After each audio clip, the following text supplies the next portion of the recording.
Ángel, ¿cómo estás? Bienvenido. Muy Bienvenido, buenas Uzi. tardes, Enrique. Muy contento de estar nuevamente en tu programa y ya no a responder las preguntas Muchas que sean del gracias. caso. Ángel, dime una cosa, ¿tú le crees a las encuestas? Sobre todo a la encuesta del IEP, distinta de Datum y distinta de, en este caso, de Ipsos Apoyo. Yo me acuerdo que la encuesta del IEP decía que Verónica Mendoza estaba entre primer lugar y segundo lugar, ¿no? Y al final terminó sin partido político, porque no llegó a la valla electoral. Entonces, estas encuestas que nos dicen que Keiko Fujimori con el profesor Castillo están acercándose o están en un empate técnico, es una muestra de la polarización que está viviendo el país, ¿no? Sí, sin duda alguna, sin duda alguna. Y creo que una cosa son las encuestas cuando tenemos una votación escasa y hay una dispersión de candidatos y en realidad todos ellos están dentro de los márgenes de error que da pie a la manipulación objetiva y a veces abyecta. En este caso concreto, cuando son dos los candidatos en lisa, es mucho más difícil ejercer una labor manipuladora.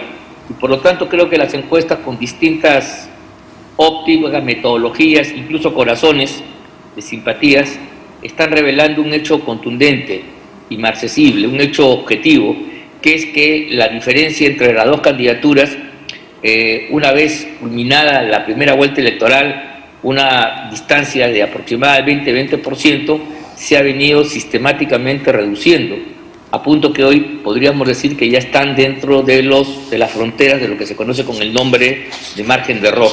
Y creo que incluso la encuesta del IEP, que es más generosa con Castillo, también denota este registro objetivo que la señora Keiko Fujimori, por distintas razones, viene creciendo y acercándose a Pedro Castillo, haciendo que, a mi juicio, esta aproximación se dé más aún en las próximas semanas. ¿Podemos poner en plano, por favor, la encuesta mientras que va hablando Ángel Delgado, producción? Sí, bueno, y entonces lo que yo creo es que en las próximas semanas la proximidad va a ser mayor aún y vamos a llegar a un desenlace en el cual el final, hacia el 6 de junio, va a ser un final de fotografía. Creo que eso es lo que podemos concluir.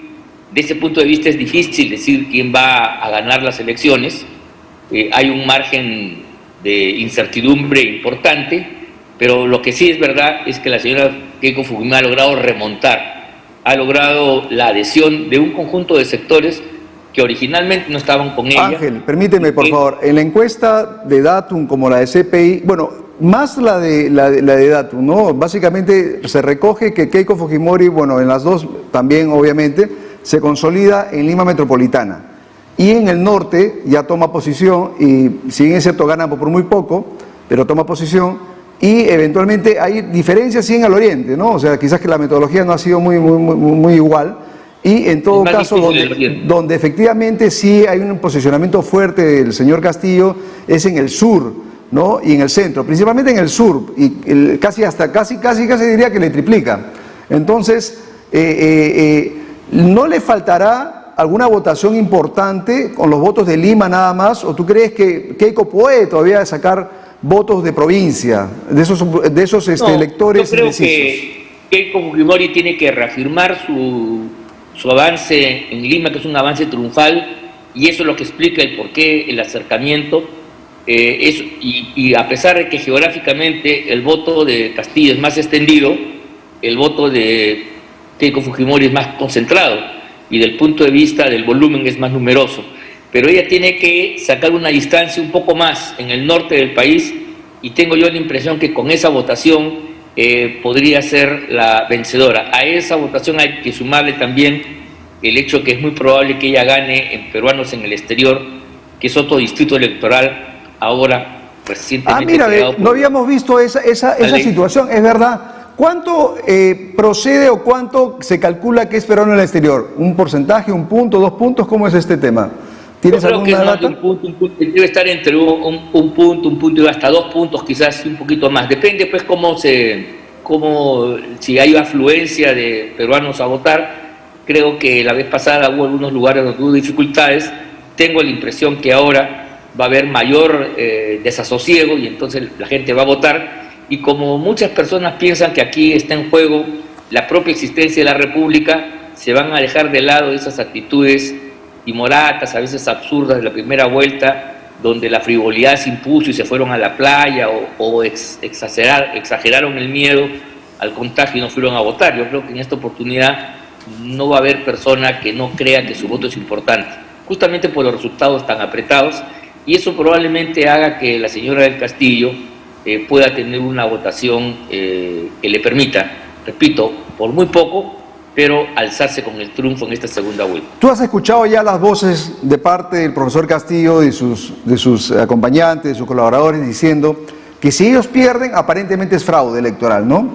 O sea, un poco generando las voces para que la gente salga a la calle, ¿no? Y haga un reclamo popular. ¿No te parece eso es incendiar, un poco ser antidemocrático completamente?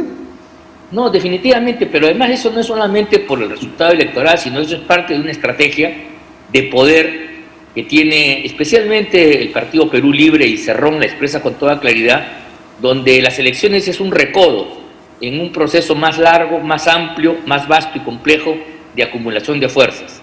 El momento electoral es un momento en el cual el partido y las posiciones que ellos representan se aciertan, se afirman, tienen que cumplir los trámites electorales, pero el juego de ellos, mira tú, no se agota en el proceso electoral. La conquista del gobierno, de acuerdo a la terminología y la concepción radical, extremista de esta gente, es solamente un paso hacia la toma del poder. Y ellos distinguen entre ganar el gobierno y conquistar el poder. Eso, no sé si tú has escuchado ese tipo de diferenciaciones, pero ahora hay que conocer bien el mensaje político de esta gente. Como por ejemplo entender que el programa presentado ante el Jurado Nacional de Elecciones no es un programa de gobierno, sino es el programa del partido. Y el partido aquí es la conciencia y la fuerza política que señala un derrotero, un horizonte. Y entonces es notorio porque el señor Castillo no ha separado en absoluto, por más que haya 20 planes ahorita, por todos lados, en ninguno de esos casos ha dicho que él deja el ideario o el plan presentado inicialmente en el Jurado Nacional de Elecciones, al contrario, ¿eh? Tanto es así que con este plan, yo lo muestro hoy día, este plan que ha salido ayer o anteayer en las redes sociales, presentado por su mismo grupo, que lo ha hecho el grupo del Padre Arana, ¿no? Que es el partido, ya ni me acuerdo cómo se llamaba, ¿no? Que es el... Frente Amplio. Así es, ya. Este grupo lo trasladan y acá hablan de verdad, no sé qué ha avanzado, porque lo ha edulcorado, es verdad, pero habla de la prohibición de importaciones, de la nueva constitución, vía referéndum, que el pueblo será el que diga. Ya sabemos que al final no se puede, pero igual lo van a imponer, ¿no? Un Estado planificador y controlador, ¿no? Es estatismo, solamente creando una forma. Pero mira, a ver, yo a diferencia de algunos otros analistas, yo creo que hay que conocer un poco más la naturaleza de este tipo de práctica política, que no es la práctica democrática común, no es el tema de los partidos. Para los partidos políticos, el objetivo de ganar una elección y gobernar es una meta.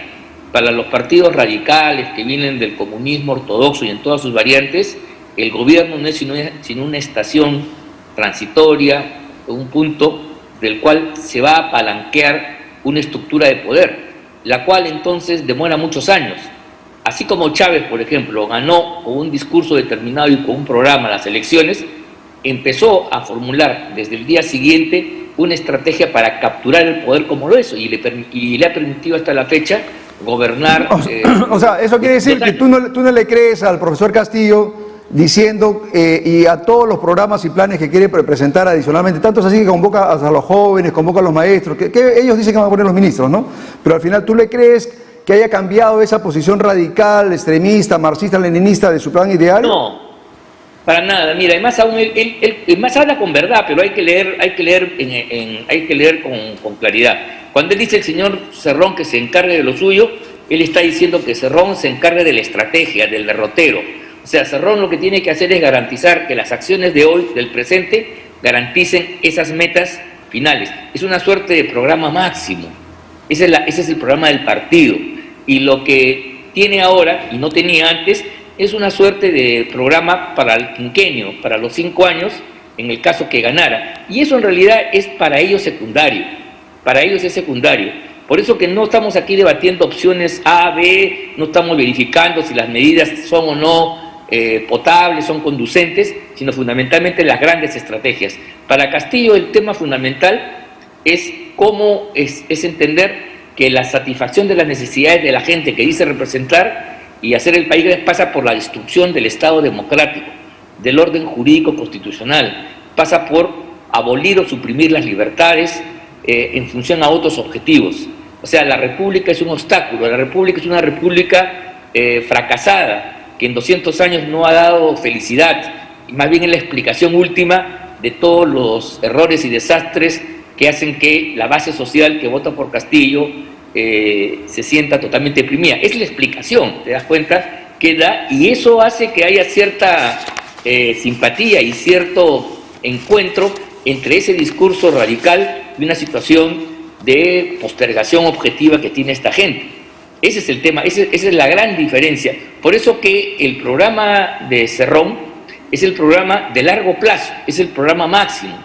En cambio, lo que ahora, y podrían presentar 100 programas más, son programas de coyuntura para responder a una y otra coyuntura, a uno u otro, a un reto del momento, pero lo importante es que este plan está vinculado, está enganchado con la estrategia de destruir el régimen republicano y construir un nuevo poder popular democrático. En el lenguaje, por ejemplo, de Abimael Guzmán, un poder de nueva democracia. En fin, ya los nombres pueden ir cambiando. Ángel, muchas gracias. Ponle tú el nombre que quieras, pero hay una vinculación entre un programa inmediato, de corto plazo, y la visión estratégica, cosa que los partidos democráticos no tienen. Los partidos democráticos tenemos como programa máximo la Constitución. Entonces todo el juego político de los demócratas, nosotros, es en el marco constitucional. Estos caballeros quieren cambiar esas reglas de juego, inaugurar otras que pasan por eso, destruir el régimen republicano y construir un Estado autoritario y vertical, porque esa es la única manera de poder alcanzar la felicidad del país, según ellos. Gracias, Ángel.